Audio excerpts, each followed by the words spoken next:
오늘 우리는 드디어 요한계시록의 마지막 장, 그 결말까지 도달했습니다. 오늘 본문에 들어가기 전에 먼저 지금까지 우리가 함께 좀 봤던 요한계시록 전체 흐름을 돌아보려고 합니다. 계시록은 종종 오해를 받습니다. 마치 두려움을 주려는 경고장처럼 그렇게 우리에게 느껴질 수도 있습니다. 그러나 계시록은 박해 속에서도 믿음을 지키려는 성도들에게 주어진 하나님의 깊은 위로이며 또 크신 격려의 메시지입니다. 계시록은 끝까지 견디는 이들을 위한 소망의 책이며 또 무엇보다 예수 그리스도를 중심으로 펼쳐지는 복음의 완성을 보여줍니다. 먼저 요한계시록은 7교회에 보내는 편지로 시작했습니다. 하지만 그것은 단지 소아시아의 교회들에게만 국한된 이야기가 아니라 모든 시대의 교회를 향한 주님의 음성이었습니다. 그리고 바로 오늘 우리 교회 그리고 우리 한 사람 한 사람을 향한 주님의 음성이기도 합니다. 그분의 음성은 반복해서 계시록을 통해 우리에게 이렇게 말씀하셨습니다. 끝까지 인내하라. 믿음을 저버리지 말라. 이기는 자에게는 생명의 면류관이 예비되어 있다. 당시 로마 황제는 자신을 신처럼 여기면서 모든 사람에게 자신을 숭배하라고 했습니다. 그 명령에 대다수는 다 순응했지만 우리 그리스도인들은 따를 수가 없었습니다. 왜냐하면 그들은 단 하나의 이름인 예수 그리스도만이 주이심을 믿었기 때문입니다. 그런데 그 믿음의 대가가 굉장히 혹독했습니다. 그들은 불에 타 죽어야 했고 또 맹수에게 찢기며 비참하게 죽어갔습니다. 두려움과 고통 속에서 어떤 이들은 믿음을 버리고 주님을 떠나기도 했습니다. 그럼에도 불구하고 끝까지 믿음을 지킨 이들, 그 성도들은 믿음을 지키기 위해서 도망쳐야 했습니다.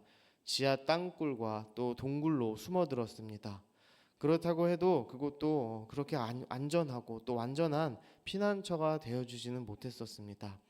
그렇게 땅 속에서 매일 어둠 속에서 하루하루를 견뎌내던 성도들에게 어느 날 주님의 편지가 도착합니다. 그 편지가 바로 오늘 우리가 보고 있는 요한계시록입니다. 요한은 자기가 본 것을 기록하며 전달했고 그는 이긴 자들의 모습을 보여주며 성도들에게 말합니다. 끝까지 버틴 자들은 흰 옷을 입고 면류관을 쓰고 만왕의 왕이신 예수 그리스도와 함께 승리의 노래를 부를 것이다. 여러분, 그 당시 성도들이 세상에서 겪은 그 고난은 굉장히 끔찍했습니다. 화염 속에서 산채로 타 죽었고 동물에게 찢겨 죽임당하고 땅 속에 숨어 정말 벌레처럼 살아가는 존재였습니다. 세상은 그들을 마치 쓰레기처럼 여겼습니다. 그러나 요한이 천국에서 본 그들의 모습은 정반대로 하늘에서는 그들이 하나님의 성전이었고 신부였으며 가장 아름다운 존귀한 보물이었습니다. 사랑하는 성도님들, 이 땅에서의 모습은 우리의 진짜 모습이 아닙니다. 우리는 이 세상에서 별 볼 일 없어 보일지 모르겠지만 하나님의 나라에서는 예수님의 신부로 또 부름받은 영원한 생명을 입은 자들입니다. 세상에서 인정받지 못해도 괜찮습니다. 또 사람들에게 좀 사랑받지 못해도 상관없습니다. 왜냐하면 우리는 주님의 나라에서 가장 소중하고 또 가장 아름다운 예수님의 신부이기 때문입니다. 요한계시록을 통해서 그 시대의 성도들에게 그리고 오늘 우리에게 이렇게 말하고 있습니다. 지금의 고통이 전부가 아니고 너희의 정체성은 이 세상에 있지 않다. 그러니 포기하지 말아라. 인내하라. 믿음을 지켜라. 그럴 만한 가치가 충분히 있다. 그리고 드디어 요한은 요한계시록 21장에서 고난 이후에 펼쳐질 그 영광스러운 미래를 우리에게 보여주고 있습니다. 1절을 한번 보시겠습니다. 또 내가 새 하늘과 새 땅을 보니 처음 하늘과 처음 땅이 없어졌고 바다도 다시 있지 않더라. 여러 가지 무서운 심판이 끝난 후에 요한은 놀라운 장면을 목격합니다. 하나님께서 창조하신 완전히 새로운 세상이 요한의 눈앞에 펼쳐진 겁니다. 고통도 눈물도 두려움도 죽음도 사라진 그런 세상, 새 하늘과 새 땅이 펼쳐집니다. 그리고 이어지는 2절을 보시면 이렇게 기록합니다. 또 내가 보매 거룩한 성 새 예루살렘이 하나님께로부터 하늘에서 내려오니 그 준비한 것이 신부가 남편을 위하여 단장한 것 같더라. 요한은 하늘에서 내려오는 이 거룩한 성 새 예루살렘을 봤습니다. 그런데 그 새 예루살렘이 마치 신부가 남편을 위하여 단장한 것 같다고 기록합니다. 가장 아름답게 단장한 신부의 모습, 그것은 바로 교회, 곧 예수 그리스도를 믿는 우리 성도들을 의미합니다. 주님은 우리를 신부로 삼으셨고 우리는 그분과 영원히 하나 되는 잔치에 초대받은 사람들입니다. 이것이 교회입니다. 이것이 우리 성도들의 미래가 되는 것입니다. 그리고 3절을 보시면 내가 들으니 보좌에서 큰 음성이 나서 이르되 보라 하나님의 장막이 사람들과 함께 있음에 하나님이 그들과 함께 계시리니 그들은 하나님의 백성이 되고 하나님은 친히 그들과 함께 계셔서. 여러분, 여기서 우리는 복음을 발견합니다. 에덴 동산에서 잃어버렸던 하나님의 임재, 광야에서 성막 가운데 임하셨던 그 하나님, 성전 안에 머무셨던 그 하나님이 이제는 영원히 우리와 함께 거하시는 것입니다. 이것이 바로 임마누엘, 하나님이 우리와 함께 하신다는 그 말씀의 완성입니다. 세상에서 우리는 수많은 눈물을 흘리며 살아갑니다. 살다 보면 슬퍼서 눈물을 흘리고 몸이 아파 힘들어서 눈물을 흘리고 그렇게 마음 아픈 일들이 참 많습니다. 그러나 이제 4절에서 하나님은 이렇게 선포하십니다. 모든 눈물을 그 눈에서 닦아주시니 다시는 사망이 없고 애통하는 것이나 곡하는 것이나 아픈 것이 다시 있지 아니하리니 처음 것들이 다 지나갔음이로라. 하늘 보좌에 앉으신 그분께서 친히 우리 각 사람의 눈에서 고통과 아픔의 눈물을 다 닦아주십니다. 그리고 그 눈물의 이유가 되었던 모든 것들, 죽음과 슬픔과 아픔은 완전히 사라지게 됩니다.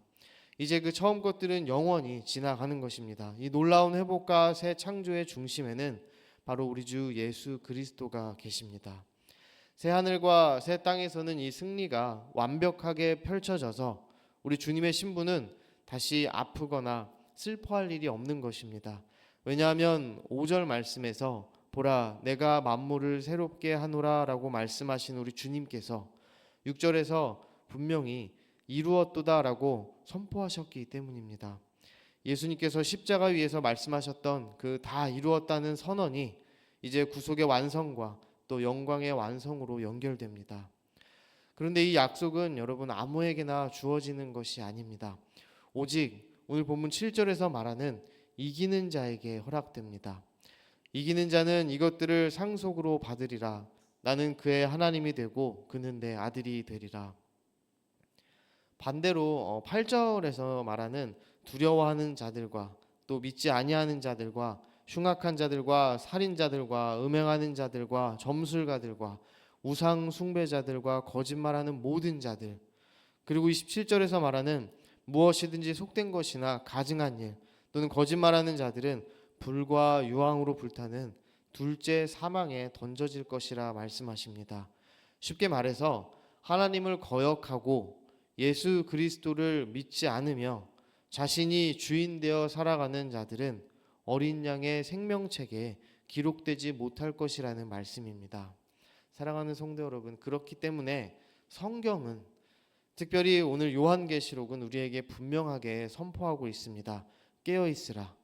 너희는 깨어 있어야 한다. 그렇다면 지금 이 시대를 살아가는 우리에게 도대체 이 깨어 있는다는 것은 무엇을 의미하는 걸까요? 깨어 있는다는 것은 주님께서 다시 오신다는 그 약속을 진실로 믿고 살아가는 것입니다. 그 약속 앞에서 하루하루를 준비하며 그날이 오늘일지 또는 내일일지 모른다는 그 경각심으로 살아가는 것이 우리가 주 앞에서 깨어 있는 것입니다.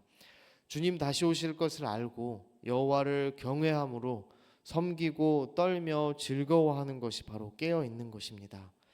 세상은 주님 다시 오실 것을 생각하지 않고 살아갑니다. 그러니 하나님을 섬기지도 않고 하나님 앞에 두려워 떨지도 않고 하나님을 즐거워하지 않습니다.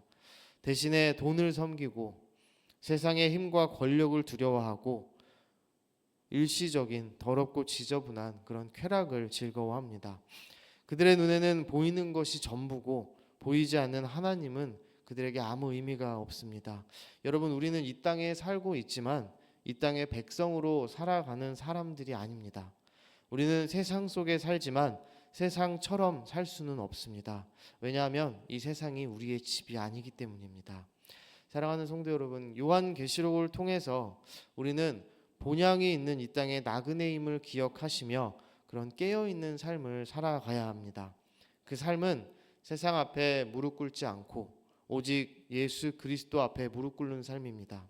그 삶은 세상의 흐름을 따라가지 않고 예수 그리스도의 뜻을 따라가는 그런 거룩한 삶입니다. 그 삶은 짐승의 종이 아닌 우리 주 예수 그리스도의 인침을 받은 주의 종의 삶입니다. 우리는 그리스도의 보혈로 정결하게 된 자들이며 어린 양의 생명책에 그 이름이 새겨진 사람들입니다. 그리고 우리는 이미 예수 그리스도 안에서 이긴 자들입니다. 여러분, 이 진리의 말씀을 기억하시면서 비록 지금은 세상의 한복판에서 고난을 겪고 또 때로는 외롭게 버티고 있을지라도 오늘 이 예배의 자리에 선 저와 여러분 모두가 마라나타 주 예수여 속히 오시옵소서라고 고백하며 우리 주님 다시 오심을 사모하고 기다리는 그런 깨어있는 삶을 살아가시기를 간절히 소망합니다. 그 깨어있는 삶 가운데 하나님께서 주시는 은혜와 소망이 오늘도 풍성히 넘치기를 이 시간 간절히 소망합니다.